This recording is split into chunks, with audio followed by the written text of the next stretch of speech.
Gunsmoke, brought to you by Chesterfield, made the modern way with Accuray.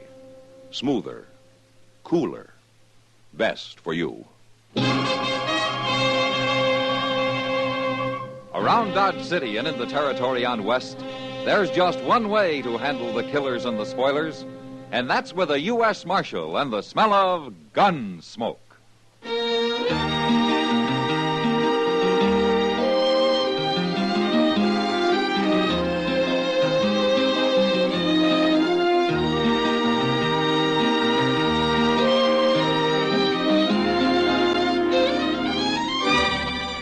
Gunsmoke, starring William Conrad, the transcribed story of the violence that moved west with young America, and the story of a man who moved with it. I'm that man, Matt Dillon, United States Marshal. The first man they look for and the last they want to meet. It's a chancy job, and it makes a man watchful and a little lonely.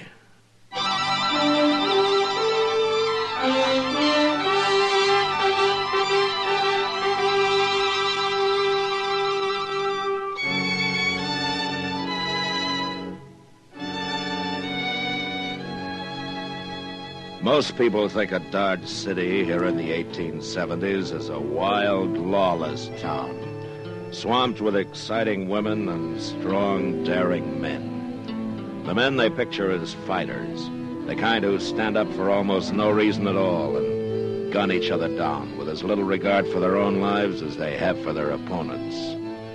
Men whose courage is as raw and harsh as the prairies it's bred on. Well, this is the picture. But it isn't quite complete. We got our share of cowards, too. Like the one whose work I ran into the night I found a note on my door. Said, come up to Doc Adams' office as fast as I could.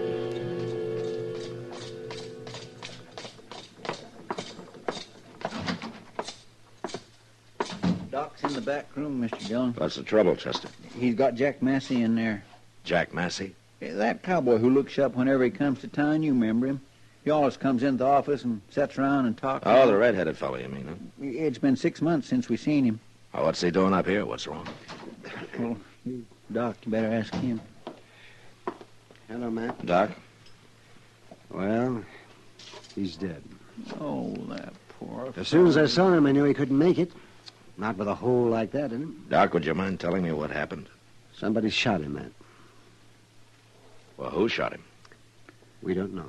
I was coming down the street, Mr. Dillon, and I heard a shot, and I run in and found him laying there on the floor, right where he fell out of the chair.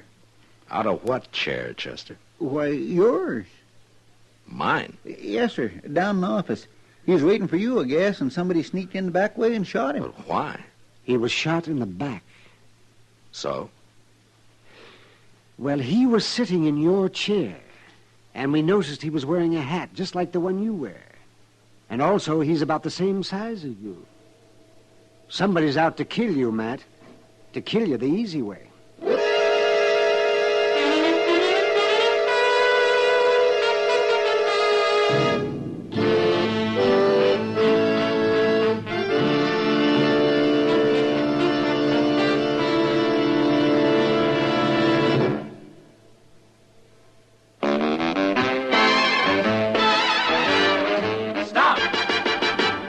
Smoking with a smile, with Chesterfield.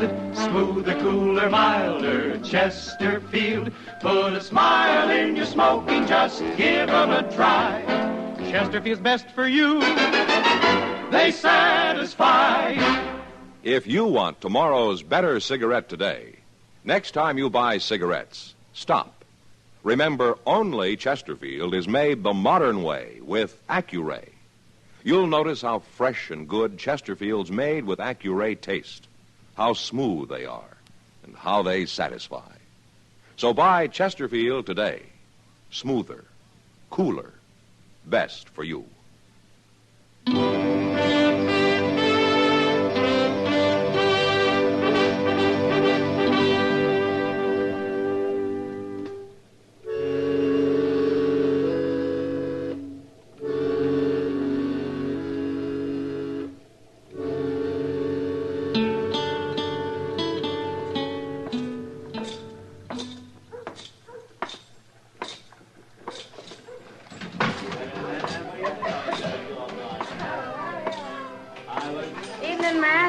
Hello, Kitty.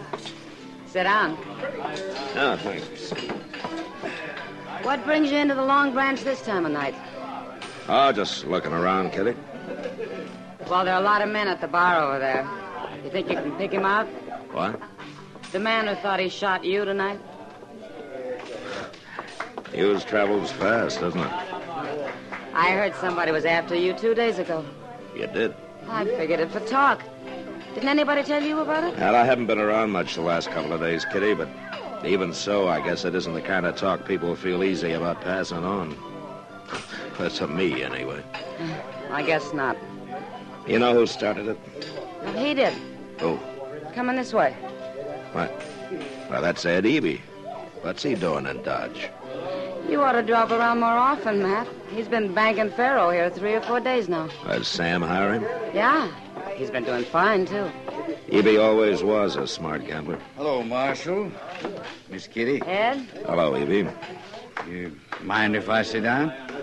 No, go ahead. I been meaning to come see you, Marshal. Oh, is that so? I heard about the shooting tonight. Seems most everybody has.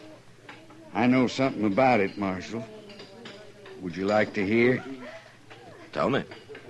Well, a couple of nights ago, I went out back to breathe a little fresh air. And I was standing out there in the dark around the corner in the alley. And I heard a couple of men come out. They couldn't see me, and I couldn't see them, but I heard one of them tell the other he was going to shoot Marshal Dillon. Shoot him any way he could.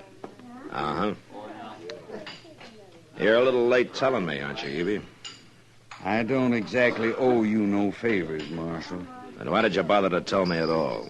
Because I don't like killing. That's why I hate killing. I've told you everything I know, Marshal. I'll be going now. What's that all about, Matt? What's between you and Eby? Oh, I knew him out in Santa Fe one time, Kitty. He was bullying a man, and I showed him up to be a coward. A lot of people witnessed it, and Eby never forgave me. Well, then maybe his story's a lie. Maybe he's the one who did the shooting tonight. I don't think Ed Eby has the guts to shoot a man, even in the back. Well, who is it, then? Haven't you any idea? No. That there are a lot of men who'd like to see me dead. I know. I'd be willing to take my chances with anybody who'd face me. It's the man who shoots out of the dark I'm afraid of.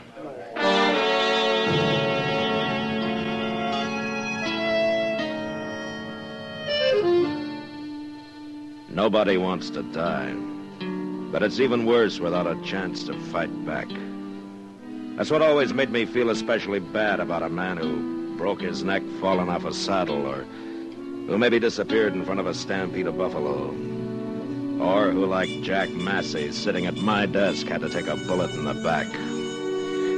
That's not dying. That's being slaughtered like a hog in a pen. Robs a man of everything he's lived for.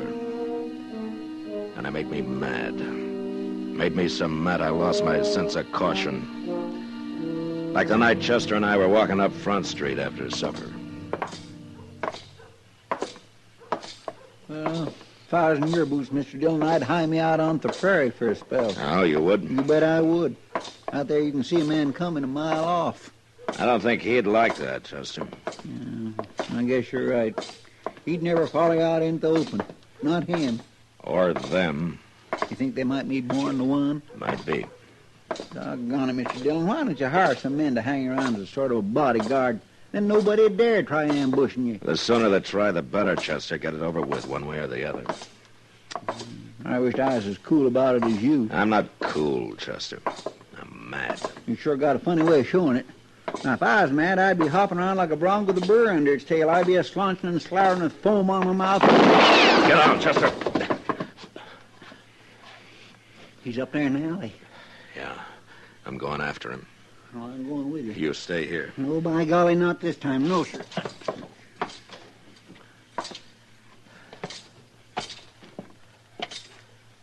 Start shooting, mister. Start shooting while you got a chance. I sure will. He's by that barrel, Mr. Dillon. He's leaning on it. Yeah, I see him.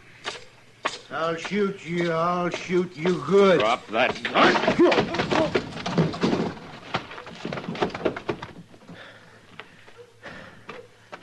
You walked right up to him, Mr. Dillon, and he had a gun right in his hand. He's drunk, Chester. Did you knock him out? Well, I hit him hard enough. Let's get him up to Doc so we'll sober him up and find out what this is all about.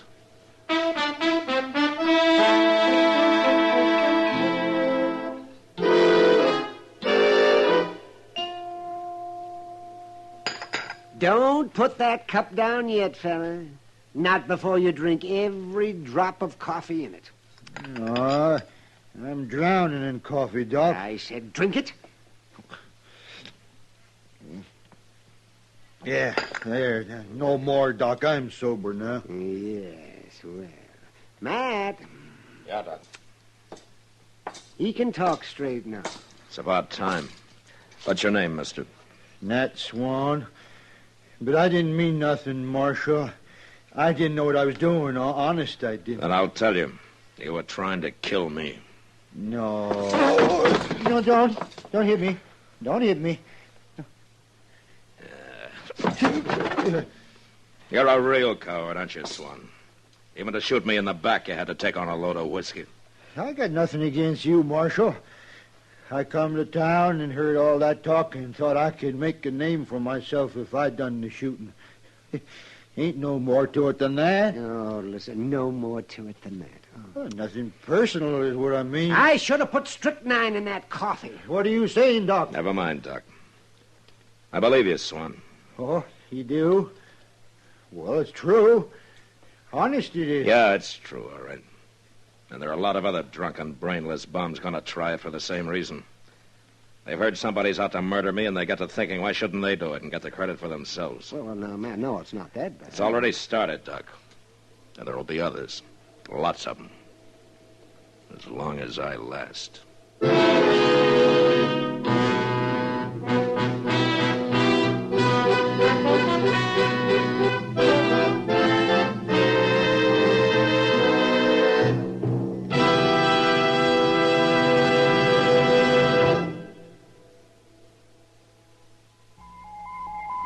Listen. Listen to an electronic miracle. This electronic miracle, Accuray, means that everything from auto tires to apple pie, battleship steel to baby food, butter to cigarettes, can be made better and safer for you. Now meet Mr. Bert Choate, brilliant young president of Industrial Nucleonics. Oh, Bert, exactly what is Accuray? Well, George, it is a device by which a stream of electrons passes through and analyzes the product while it is actually being made. They transmit what they see to this electronic brain, which adjusts the production machinery for errors down to millionths of an inch. One more question, one that so many people ask me. How does Accuray make Chesterfield a better cigarette than was ever possible before? Every cigarette made with Accuray control contains a more precise measure of perfectly packed tobaccos. So Chesterfield smokes smoother, without hot spots or a hard draw. And that's why Chesterfield tastes so much better. And I guess that's why you smoke them yourself, Bert. You see, I know what Accuray can do. Well, there's your answer. If you want tomorrow's better cigarette today, next time stop. Remember. Only Chesterfield is made the modern way with Accuray. Best for you.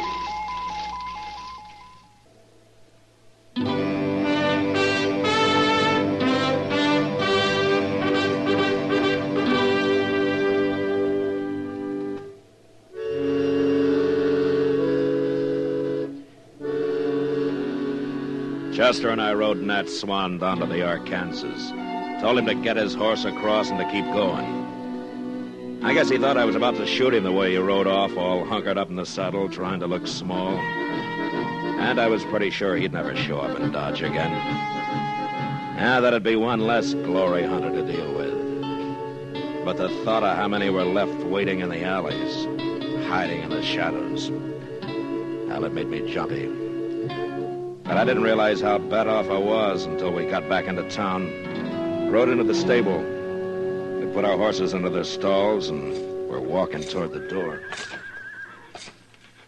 This barn's plumb deserted tonight, Mr. Dillon. It's late, Chester. Everybody's either drunk or in bed by now. Well, there's somebody who ain't. Hey, what's he doing with that rifle? Here, duck into the stall, Chester. He's seen us.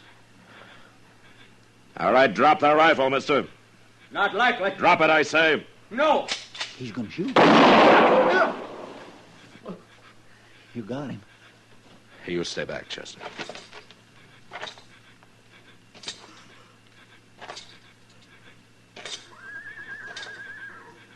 Don't shoot. Don't shoot again. Pick up his rifle, Chester. I got it. Last you, mister. You put a bullet in my lung. Who are you? I've never seen him before. Why do you care who I am? You've got to kill me. That's what you done. Why were you after me? Somebody hire you? Tell me. You shoot a man down, and then you try to blame it on him. Maybe he wasn't after you. I ain't after nobody. I come for my horse, that's all. I think he's telling the truth, Mr. Dillon. Dillon, you're the marshal. Who did you think I was? I heard talk somebody was out to shoot you. It wasn't me. I was just trying to get home to Texas. I ain't gonna make it now. Well, I heard you lever your rifle, mister. You're about to shoot. I thought I was being held up. The way you hollered at me. Oh, my goodness, Mr. Dillon. He ain't got nothing to do with this. Of course I ain't. If I was you, Marshal, if there's talk about somebody after me, I'd find out who's making the talk. I wouldn't go around shooting innocent people. Somebody's got you outsmarted. We'll get you up to Doc's, mister. He'll take good care of you. Don't bury me in a blanket, Marshal. Fix me a box, will you? Promise me you'll fix me a box. Yeah, I promise. I can't swallow no more.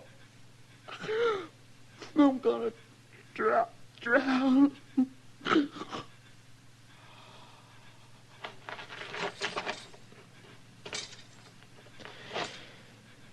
Well, I killed an innocent man, Chester. Well, he'd have shot you if you hadn't, Mr. Dillon. I don't even know his name. But we'll fix him a box. We'll fix him a good one. Yes, sir. And I'm going to do something else, he said. What's that? I've been outsmarted. He was right. But I know what I'm doing now.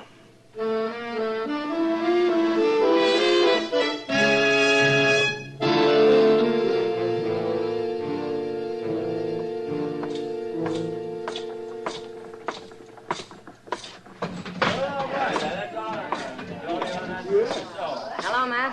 Hello, Kitty. You're looking for somebody. You bet I am. Trouble? Now the trouble's over. Or it soon will be. If there's going to be a fight, they don't need me in this saloon. I'll be mighty surprised if there is a fight, Kitty. Huh? Cowards don't carry guns. Ed Evie. I'll see you later. Here comes the split, gentlemen. You care to string along? Well, Marshal Dillon, you gonna try your luck? My luck ran out about an hour ago, Evie. What? I shot and killed an innocent man. What are you talking about, Marshal? You were too cheap to hire somebody to get me, Evie, and too much of a coward to try it yourself. I don't like that. Your story about overhearing that talk out back. You spread it around, hoping it'd give some brainless fool the idea to try it himself. Now, that's a lie. 2 men tried it. And they made me so jumpy I just killed a man I thought was going to try it again. Well, I feel pretty bad about that, Evie. I got nothing to do with it. You told me the story thinking it'd make you look innocent. Now, you outsmarted me, Evie. For a while. You can't prove any of this. I don't have to. Now, come on. You can't arrest me. No. Then I'm going to lock you up, and tomorrow I'm going to run you out of town. No. 2 innocent men have died because of your cowardice, Evie. I wish I could hang you for it. Don't you call me a coward. You're the worst coward I ever saw. Shut up. You stop saying it. You're doing just what you did out in Santa Fe. Come on, Evie. I'll show you I'm not a coward. You won't call me that anymore. Take your hand out of your pocket, Evie. I got a gun in here. I'll kill you myself. No, you won't. You're not going to draw that gun. Yes, I am. Not you, Evie. I'll do it. Not you, Evie. I'll kill you. Just keep talking, Evie. Keep talking.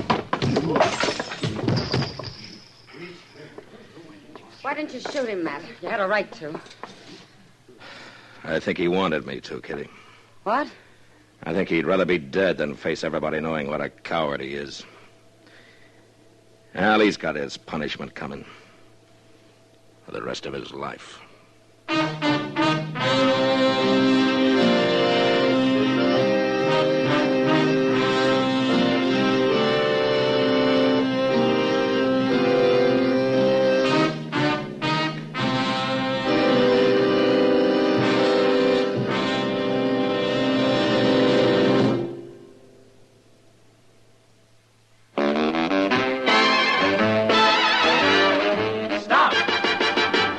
Smoking with a smile, with Chesterfield.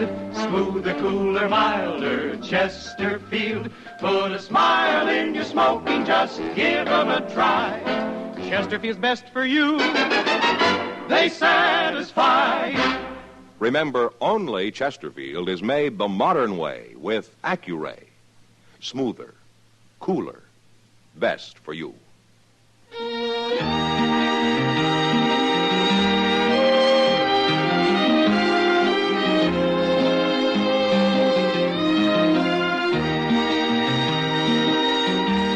Gunsmoke, produced and directed by Norman Macdonald, stars William Conrad as Matt Dillon, U.S. Marshal.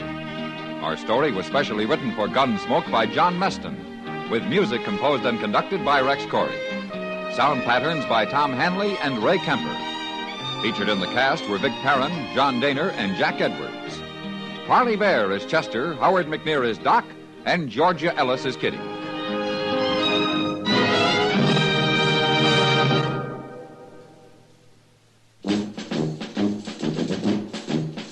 Make today your big red letter day, your L&M red letter day. Superior taste and filter, it's the miracle tip. Make today your big red letter day. Change to L&M today. L&M's got everything. Superior taste. And superior filter. Get L&M today. This is it. L&M, superior taste and filter. L&M, America's best filter tip cigarette.